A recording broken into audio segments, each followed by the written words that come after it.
ሰላም እንዴት ናችሁ? የዘጠነኛ ክፍል ሂስትሪ ቀጥሏል። ዩኒት 5 ላይ ነው ያለነው። ዩኒት 5 ፒፕልስ ኤንድ ስቴትስ ኦፍ አፍሪካ 1500 የዛሬው ርዕስ የሚጀምረው እንግዲህ ሳውዘርን አፍሪካ እስከሚለው ጀምሮ እንቀጥላለን ማለት ነው። እንደተለመደው ቪዲዮ ላይክ በማድረግ ጀምሩ። ለዩቲዩብ ቻናሉ አዲስ ከሆናችሁ ሰብስክራይብ አድርጉ።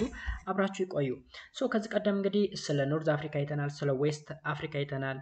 the spread of Islam in the West Africa and its impact የሚል ነገር አይተናል። ተጽዕኖ እንደሚመስል ምናምን ነገር የተለያዩ ስቴቶችን ለማየት ችለን ነበር። አሁን ደግሞ ሳውዘርኑ ላይ ደርሰናል። ደቡባዊ የአፍሪካ ክፍል ላይ እንገኛለን ማለት ነው። መልካም in the southern half of the African continent, states were formed more slowly than in the north. አያችሁ ሳውዘርኑ ፓርት የኮንቲነንት ወይም የአህጉሩ ደቡባዊ ክፍል ከሰሜኑ ይልቅ በጣም በዘገምተኝነት ነው የተቆረቆሩት የተለያዩ ስቴቶች ማለት ነው። however, these independent villages gradually consolidated in some parts of the South Africa starting in the 11th century. አያችሁ ከ11ኛው መቶ ክፍለ ዘመን ጀምሮ እንግዲህ እዚህ አካባቢ ያሉ የተለያዩ ኢንዲፔንደንት ቪሌጆች በሂደት በአንድ ሊጠቃለሉ ችለዋል ማለት ነው። በአንድ ሊሆኑ ችለዋል። out of this grouping comes the first state is ማነች? አንደኛዋ ቀድማ የምናገኛት ዚምባብዌ ነች። ዚምባብዌ እንግዲህ ደቡብ አፍሪካ ውስጥ ወይም ደቡቡ የአፍሪካ ኮንቲኔንት ላይ ከሚገኙ የጥንት ስልጣኔዎች መካከል ቀዳሚዋ ነች ማለት ነው። alright, the founders of the Great Zimbabwe were the Bantu speaking peoples of the Shona who began their rule about 1000 AD. እንግዲህ ባንቱ ስፒኪንግ ፒፕሎች ጋይስ ብዙ ነገርን አስፋፍተዋል።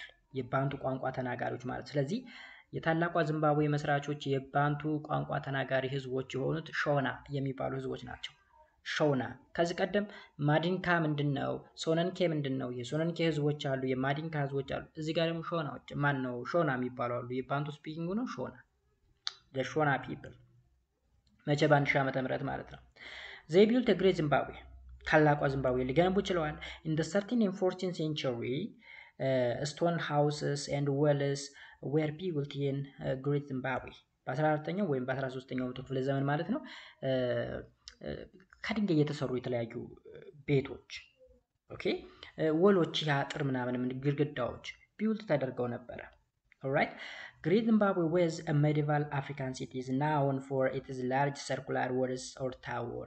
እንግዲህ ታላቋ ዚምባብዌ በመካከለኛ የአፍሪካ ዘመን የምትታወቀው በዋናነት የእንቁላል ቅርጽ ያለው ግንባታዎችን በመገንባት ወይም ቢልዲንጎችን ታወሮችን በመስራት ነው ማለት ነው። የእንቁላል ቅርጽ ያለው It was part of the wealthy African trading empire that controlled much of the East African coast from the 11th to the 15th century. እንግዲህ እቺ ታላቋ ዚምባብዌ የምትባለው በጣም ሀብታም የሆነች ስፔሻሊ በንግድ የምትታወቅ በምስራቅ አፍሪካ በኩል ያለውን የባህር ዳርቻ የምትቆጣጠር ስፔሻሊ ከ11ኛው መቶ ክፍለ ዘመን እስከ 15ኛው መቶ ክፍለ ዘመን ጀምሮ ማለት ነው።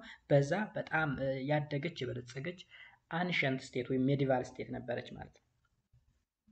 With the economy based on cattle husbandry, crop cultivation, and trades of goods on the coast of the Indian Ocean, Great Zimbabwe was the heart of the thriving trading empire from 11th to 15th century. እንግዲህ የታላቋ ዚምባብዌ የኢኮኖሚክ አክቲቪቲ ምንድነው ስንል ካትል ሃዝባንደሪ ወይም ደግሞ የከብቶች እርባታ ወይም ከብቶችን በማርባት ክሮፕ ፕሮዳክሽን ማለት ደግሞ በአዘርት ወይም ባጭሩ ካትል ሃዝባንደሪ እና ክሮፕ ፕሮዳክሽን ባጭሩ አግሪካልቸር ነው የሚባለው። ሁለቱ ጥምር ስለሆነ የእንስሳት እርባታ እና አዘርት ምንድነው የሚባለው? ጥምር ግብርና ይባላል። እሱን እንዲሁም ደግሞ ትሬድ በዋናነት የምትነግደው ወርቅ ነው። በየት በኩል? በኢንዲያን ኦሽን ወይም በህንድ ውቅያኖስ የባህር ዳርቻዎች ማለት ነው። ስለዚህ ታላቋ ዚምባብዌ እንግዲህ ይህን ነገር በመስራት ከ11ኛው እስከ 15ኛው ክፍለ ዘመን በጣም ትልቅ ኤምፓየር ለመሆን ችላ ነበረ ይለናል። እዚህ ጋር እንግዲህ ruins of the Great Zimbabwe ታላቋ ዚምባብዌ ፍርስራሾች ናቸው። እዚህ ጋር የምታዩት እንግዲህ ቅሪቶች ናቸው። ቅሪቶች ፍርስራሽ ካቦች ምናምን የፈረሱት ናቸው ወይም በሾና ህዝቦች የተገነባው ነው አካባቢ። ይሄን የምታዩት እንግዲህ የድንጋይ ላይ ካብ ነው፣ የእንቁላል ቅርጽ ያለው ካብ ምናምን ማለት ነው።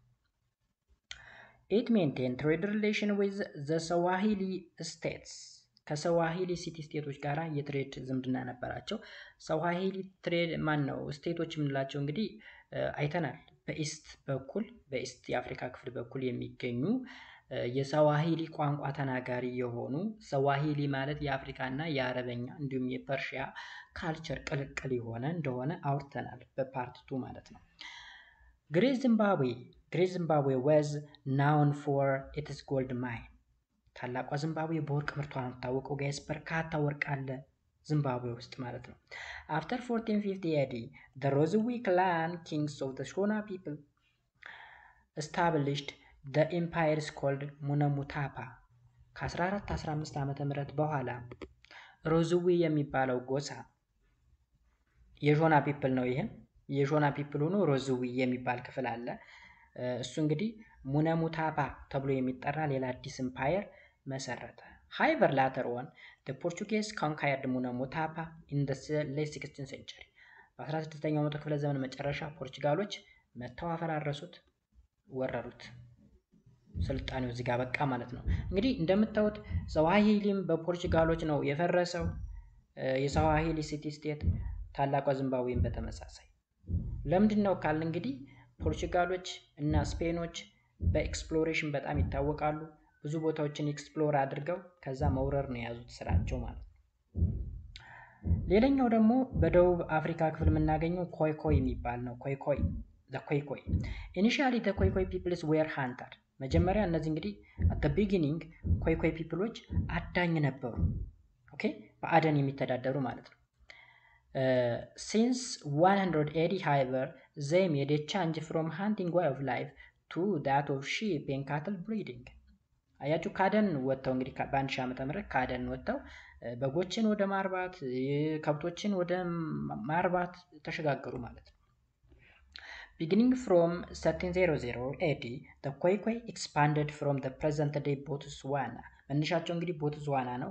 ከ1300 ወይም ከ1300 ዓመተ ምህረት በኋላ ኮይኮዮች ግዛታቸውን እያስፋፉ መጡ ማለት ነው በቦትስዋና በኩል።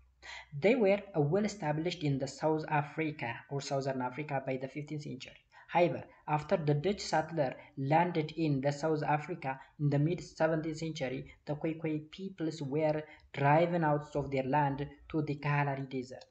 አያችሁ በ15ኛው መቶ ክፍለ ዘመን እንግዲህ ዌል ስታብሊሽድ የሆነች ስቴት ነበረች ኮይኮይ። ነገር ግን ደች የሚባሉት ወደ አይ ቲንክ ደቾች ማለት እንግዲህ ወደ ጀርመን አካባቢ ያሉ ሰዎች ናቸው።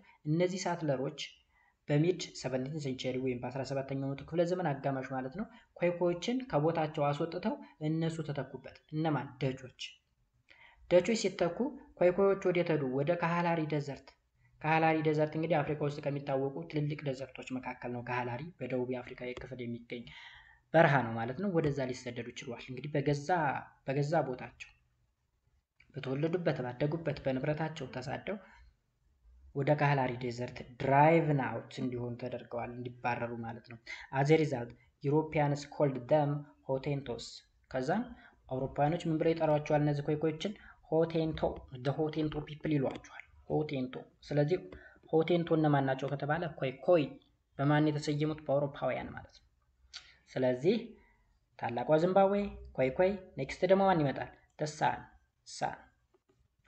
Before they were driven south their lands by the European settler, the San lived in parts of the present day Angola and Namibia። አሁንም እነዚህ ሳን የሚባሉትም በአውሮፓ ሳትለሮች ወይም በአውሮፓ መጤዎች ነው የተባረሩት በገዛ ቦታቸው ማለት ነው።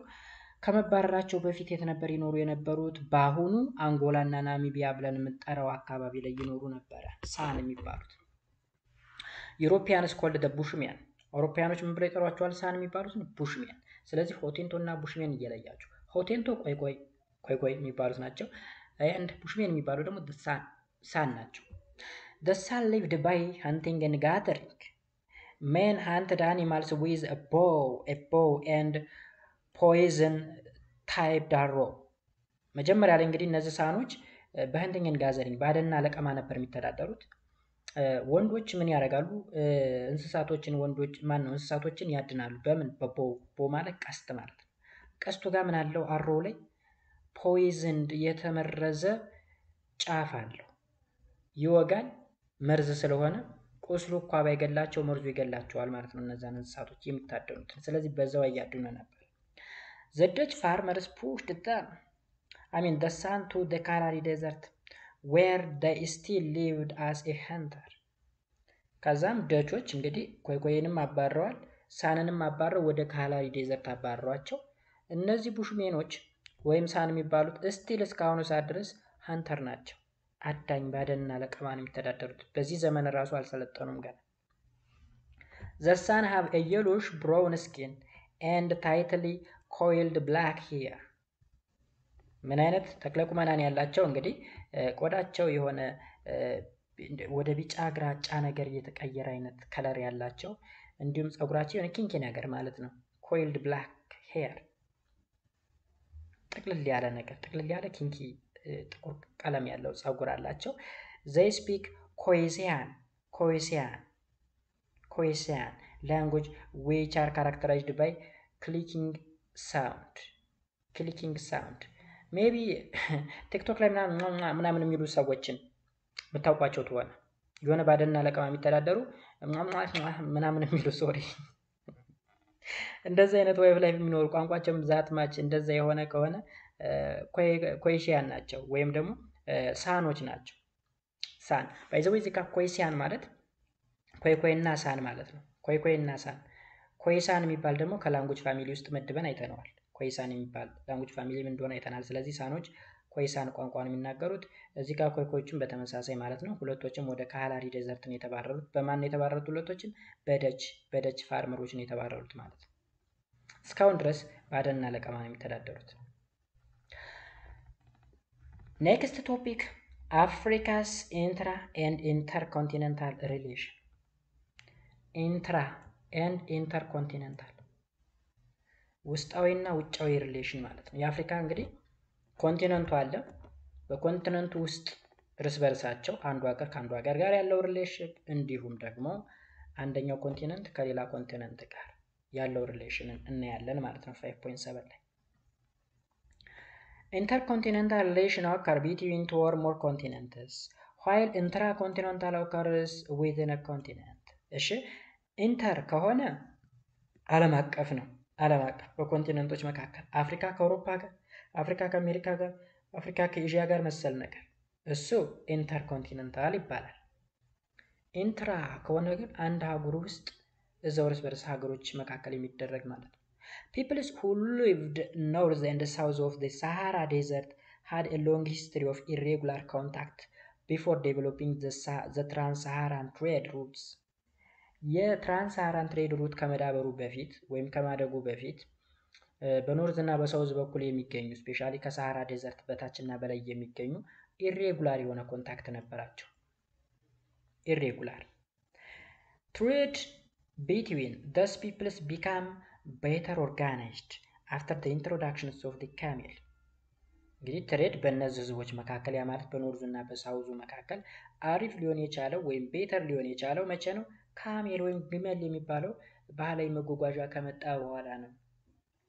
The trans-Saharan caravan trade began regularly beginning in the 4th century as an expanded version of the pre-existing extra-intra-regional trades among peoples of the various regions in Africa. ኦኬ የትራንስ-ሳሃራን ካራቫን ትሬድ የተጀመረው መቼ ነው? በአራተኛው መቶ ክፍለ ዘመን አካባቢ ነው። ከዛ የነበረውን ምን እያለ እያስፋፋ ፕሪኤግዚስቲንግ የነበረውን ኢንትራ ኤንድ ኢንተር ሪጂናል ትሬዶችን ኢንትራ ማለት ውስጣዊ ይዘው በአንድ ሪጅን ውስጥ ያለ፣ ኢንተር ማለት በሪጅንና በሪጅን መካከል ያለውን ትሬድ እየተስፋፋበት ያደገበት ሁኔታ ነበር በአራተኛው መቶ ክፍለ ዘመን ማለት ነው። ስፔሻሊ የትራንስ-ሳሃራን ካራቫን ትሬድ The trans-Saharan trade contribute to the developing strong economic and political systems on both sides of the Sahara. both sides of the Sahara ስንል አበበ እንድ ቢሎ ወይም ደግሞ ኖርዝ እና ሳውዝ በኩል ያለውን ማለት ነው። የፖለቲካ የኢኮኖሚክ ሲስተምም ዴቨሎፕ አድርጓል። ማን? ትራንስ-ሳሃራን ትሬድ። The spread of Islam in the tropical Africa further strengthened the relationship with the peoples of North Africa. እንግዲህ the spread of Islam ብዙ ጊዜ አይተናል። ተጽዕኖ አለው፣ ከባድ የሚባል ተጽዕኖ። ትሮፒካል አፍሪካ ላይ further strengthened the relationship with peoples of the North Africa. ኖርዝ አፍሪካ ሰሜናዊ አፍሪካ ክፍል ላይ የሚገኙ ህዝቦች ወይም ሀገሮች እርስ በርሳቸው ምን እንዲሆኑ ሪሌት እንዲያደርጉ እንዲዛመዱ ያደረገበት ሁኔታ ተፈጥሮ ነበር ይለናል ማለት ነው። The Arabs traded with society in the North and East Africa. Trade contact facilitated the exchange of ideas. ያችሁ የአረብ ነጋዴዎች ከሰሜኑና ከምስራቃዊ አፍሪካ ክፍል ጋር ይነግዱ ነበር። ትሬድ ኮንታክት ደግሞ የተለያዩ አይዲያዎች ኤክስቼንጅ እንዲደረጉ ይደረጋል። ከዚህም መካከል ሃይማኖት አንዱ ነው። ነጋዴዎች አይዲያቸውን ሼር ሲያደርጉ የሃይማኖት አይዲያቸውንም ሼር እያደረጉ ነው ማለት ነው።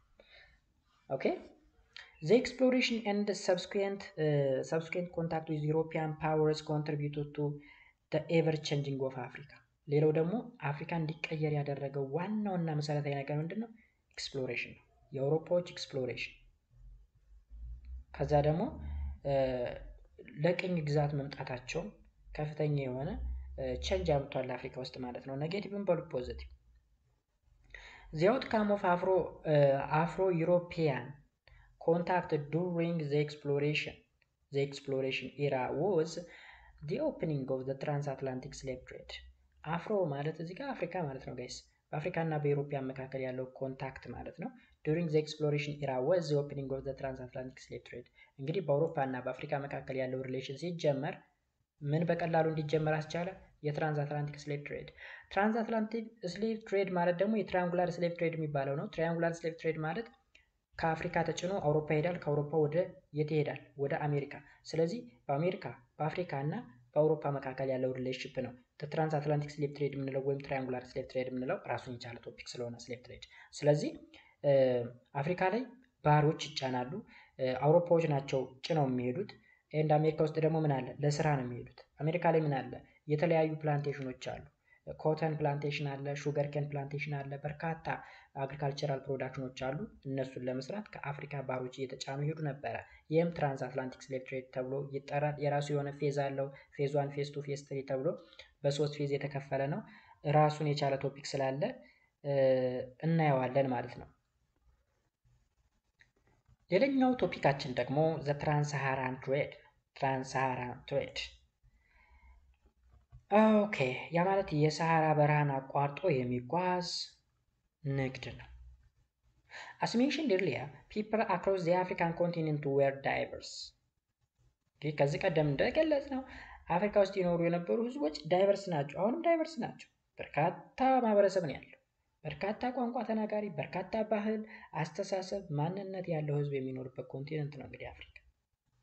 Nevertheless, there are also something that African people share in common. ነገር ግን ምን አለ? አፍሪካኖች በጋራ የሚጋሩት የጋራ የሆነ ኮመን የሆነ ነገር አላቸው። The Trans-Saharan trade came to be a good example. እነዚህ አፍሪካኖች ዳይቨርስ ቢሆኑ በጋራ ግን የሚጠቀሙት የትራንስ-ሳሃራን ትሬድን ይጠቀማሉ።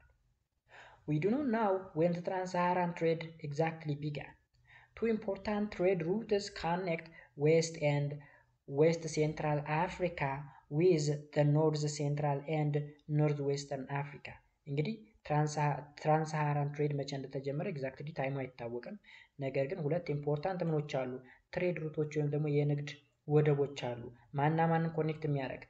ዌስቱንና ዌስት ሴንትራል፣ ምዕራቡና ማዕከላዊ ምዕራቡ አፍሪካን፣ እንዲሁም ደግሞ ኖርዝ ሴንትራል እና ኖርዝ ዌስት አፍሪካን። ኦኬ፣ ማዕከላዊ ሰሜን አፍሪካን እና ምዕራባዊ ሰሜን አፍሪካን የሚያገናኙ ሁለት ዋና ዋና የንግድ ወደቦች አሉ ይለናል። They linked the major ancient and medieval states of the West Africa. እነዚህም አሁን ሁለት ትሬድ ሩቶች ሁለት ኢምፖርታንት ያልናቸው ዌስትን ከዌስት ሴንትራል፣ ኖርዝ ሴንትራልን ከኖርዝ ዌስት ጋር የሚያገናኙ ሁለቱ ትሬድ ሩቶች በሜዲቫልም ይሁን በአንሸንት ጊዜ የነበሩ የዌስት አፍሪካ ስቴቶችን ሊንክ ያደርጉ ነበር፣ ያገናኙ ነበር። ሜጀር አንሸንት ኤንድ ሜዲቫል ዌስት አፍሪካ።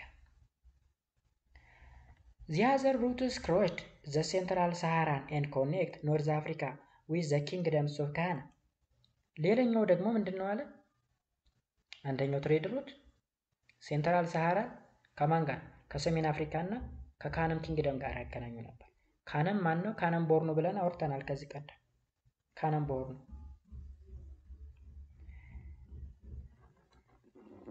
ካነምቦርን ማለት አሁን ላይ ናይጄሪያ ምናምን የሚባሉት አካባቢ ብለን ከዚህ ቀደም ባለው ክፍል አይተናል ፓርት 2 ላይ ቲንክ። ኤሰብ ብራንችስ ሊንክድ ዌስት አፍሪካ ኤንድ ኢጅፕት። ሌላኛው ክፍል ደግሞ ዌስት አፍሪካን ከግብጽ ጋር ያገናኛል። ይህ እስካሁን የምንጠቅሰው ጋይስ ኢንትራ ኮንቲኔንታል ሪሌሽንሽፕ ነው። ኢንትራ አሁን እንግዲህ ዌስት አፍሪካን ከግብጽ ጋር፣ ዌስቱን ከዌስት ሴንትራል፣ ኖርዝ ሴንትራሉን ከኖርዝ ዌስት ጋር እዛው አፍሪካ ውስጥ ነው። ኖርዝ አፍሪካን ከካነምቦርኑ ኪንግደም ጋር ዚስ ኢዝ ኮልድ ኢንትራ ኮንቲኔንታል ሪሌሽንሽፕ ብለን እንጠራዋለን። ዘ ትሬድ ሩትስ አክሮስ ዘ ዴዘርት አልሶ ኮኔክትድ አፍሪካ ዊዝ ዘ አውትሳይድ ወርልድ።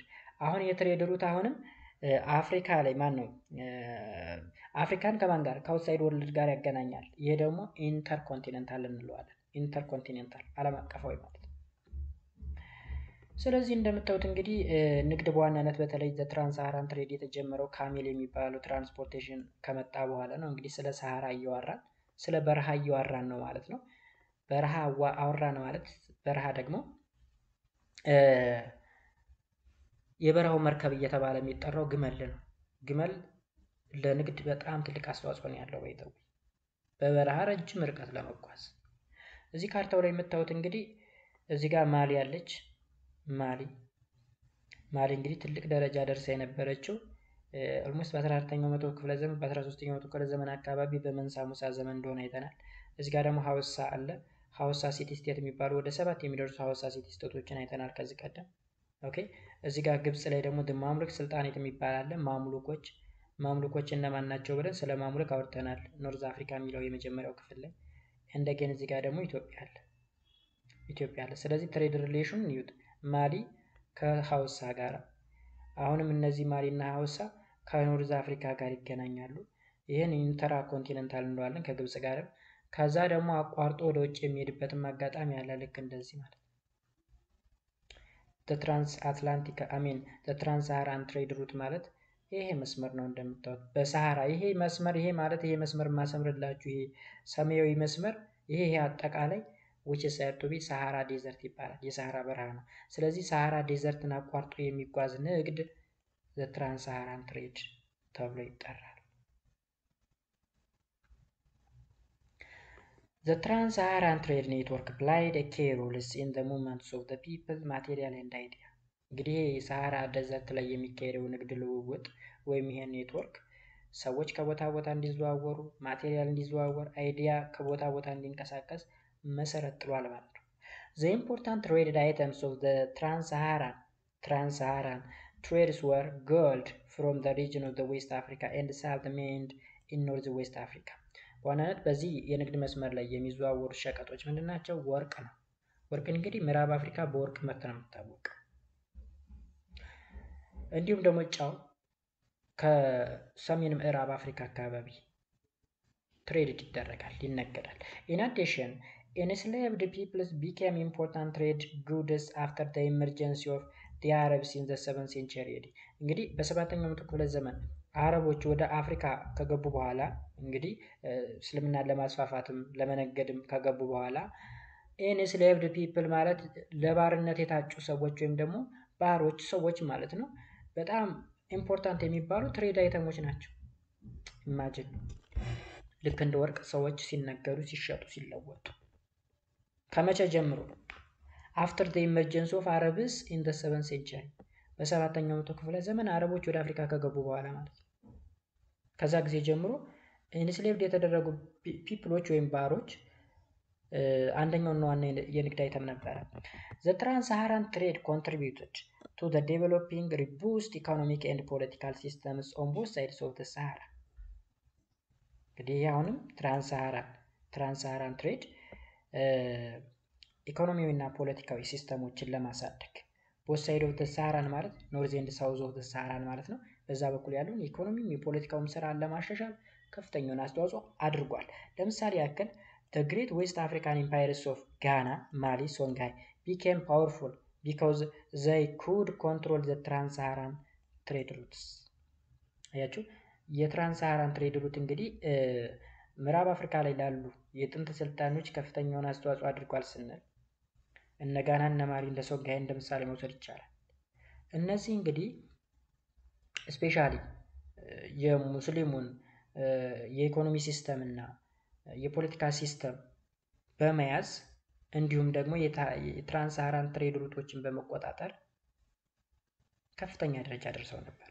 ያ ማለት እንግዲህ የአረቦች የፖለቲካ ሲስተም ምንድነው? አንድ ፖለቲከኛ ወይም አንድ መሪ ሁለቱንም ነው የሚያስተናግደው፣ ፖለቲካውንም ሃይማኖቱን። ስለዚህ ለነሱ ምቹ ሆኖላቸዋል ይላል። እንደውም ማስታወሳችሁ ከሆነ ጋናን ላይ፣ ማሊ ላይ፣ ሶንጋይ ላይ ስናወራ ማለት ነው። በተለይ ደግሞ ማሊ ላይ መንሳ ሙሳ ወደ መካሄድ ነበር አይደለ? ፒልግሪሜጅ ወይም ደግሞ ጉዞ ሲያካሄድ በጣም በርካታ ወርቅ ይዞ ይሄድ ነበረ። ለሱ እዛ አካባቢ ላይ እስልምና መግባቱ ምቹ ሆኖለታል። ቢኮዝ ፖለቲካውንም ሃይማኖታዊ ነገሮችንም ሁለቱንም በአንድ መስራት ስለሚችል። In addition, the trade facilitated the spread of Islam and Islamization in the West and West Central Africa. ከዚህ በተጨማሪ እንግዲህ ይህ ንግድ እስልምና በቀላሉ እንዲስፋፋ ወይም እስላሚዝም ወይም እስላማይዜሽን እስላምን የማስፋፋት ስራ በምዕራብና በመካከላዊ ምዕራብ አፍሪካ እንዲስፋፋ ከፍተኛ የሆነ አስተዋጽኦ አድርጓል ይላል ማለት ነው። በመጨረሻም 5.9 early contact with the outside world. ኦኬ ከውጭ ጋር አፍሪካ ከውጭ ጋር ያላት ኮንታክትስ ምን ይመስል ነበር? Due to the accessibility of East Africa coast, there were a widespread interaction between it with the people from the outside world. እንግዲህ በኢስት አፍሪካ በኩል ያለው የባህር ዳርቻ በቀላሉ አክሰስ መደረግ ስለሚችል ያ ማለት በቀይ ባህር በኩል ማለት ነው በቀላሉ መገናኘት ስለሚቻል አፍሪካ ከውጭው ዓለም ጋር የመገናኘት እድሏ ሰፊ ነበር። ስፔሻሊ ከውጭው ዓለም ስንል ከኤዥያ ማለት እንግዲህ የመካከለኛው ምስራቅ የምንለው ከአረቦች ጋር አረብ እንግዲህ ኤዥያ ኮንቲኔንት ውስጥ ነው ያለው። ስለዚህ የየመን፣ ሳውዲ አረቢያ ምናምን የሚባለው ከግብጽ፣ ከሱዳን፣ ከኢትዮጵያ ጋር አጎራባች ነው። ለምሳሌ ዱሪንግ ዘ አንሸንት ታይም ኢትዮጵያና አረቡ ምንድነው ጎረቤት ናቸው። ምንም የሚከልላቸው ባህሩ ብቻ ነው፣ ቀይ ባህር ብቻ ነው የሚከልላቸው። አሁን ግን ኤርትራ በዛ በኩል ስለተጋረደች እንዳጥር ስለሆነች ኢትዮጵያ መገናኘት አትችልም። The early contact were mainly with the Arabs, Greeks, Persia, Roman, Chinese, India, Spain, Portugal. እንግዲህ አፍሪካ ከውጭ ዓለም ጋር ኮንታክት ነበራት ስንል ከማን ጋር ነበረ? ከአረቦች፣ ከግሪኮች፣ ከፐርሺያዎች፣ ከሮማን፣ ከቻይናዎች፣ ከኢንዲያዎች፣ ከስፔን፣ ከፖርቹጋሎች ጋር ነበር። What is Europeans' perceptions of Africa? Europeans created an image of Africa what was the previous opposites of Europe's. የአውሮፓዎች እሳቤ እንዴት ነበረ? ለአፍሪካ ያላቸው አመለካከት አውሮፓ created an image of Africa that was previous opposite of Europe's. By comparison with and in contrast to this image, Europeans generally superiority would be self-evident. Europeans' idea of a self was thus predicted on its image of Africa. እንግዲህ ያሳም መሰላችሁ አውሮፓዎች አፍሪካን የሚስሉበት የራሳቸው የሆነ ኢሜጅ የሚቀርጹበት ነገር አላቸው። ምን አይነት ህዝቦች እንደሆነ ምናምን ነገር በደንብ ነው ያጠኑን፣ ኤክስፕሎር አድርጉን። ከዛ መጨረሻ ላይ የሆነውን ነገር ታውቃላችሁ። ባህሪ አድርገው ሸጡን፣ ለወጡን። ስፔሻሊ ትራንስአትላንቲክ ስሌቭ ትሬድ የሚባለው ከዛ ደግሞ በኮሎኒያሊዝም ሰበብ መተው አድቅቀውን ሄዱ። ያ ስል ኮሎኒያሊዝም እኛን አይመለከትም፣ ግን ቢሆንም ትንሽ ታግለናቸዋል። ጣሊያን እኮ 5 ዓመት ታግለናል። ከኮሎኒያሊዝም በፊት ነው በእርግጥ ማለት በኋላ ማለት ነው። ኮሎኒያሊዝም የሚባለው አይዲያ ካለቀ በኋላ ሁሉም ነፃ ከሆኑ በኋላ ለበቀል ተመልሳ መጣ ነው በእርግጥ። Since the mid-15th century, the turns of global events brought Africa closer to the rest of the world. Since ከመቼ ጀምሮ? ከ15ኛው መቶ ክፍለ ዘመን አጋማሽ ጀምሮ the turns of global events brought Africa closer to the rest of the world. እንግዲህ ዓለም አቀፍ ትኩረትን የሳበው አፍሪካ ከ15ኛው መቶ ክፍለ ዘመን አጋማሽ በኋላ አፍሪካ በጣም ከባድ ትኩረትን የሳበው ለአውሮፓውያን ስፔሻሊ ከሌሎች አህጉራት በተለየ ከአሜሪካ በተለየ ከኤዥያ በተለየ አፍሪካ በጣም ከባድ የሚባል ትኩረት ሳበ ማለት ነው። ቢኮዝ አፍሪካ ላይ ምን አለ? ርካሽ የሰው ኃይል እንዳለ ታነቃ። በጣም አስፈላጊ የሚባሉ ሮ ማቴሪያሎች እንዳሉ ታወቀ። ስለዚህ ትኩረት ሳበ። ዩሮፒያንስ ስፔሻሊ ስፔን and Portugal were determined to dominate the international trade.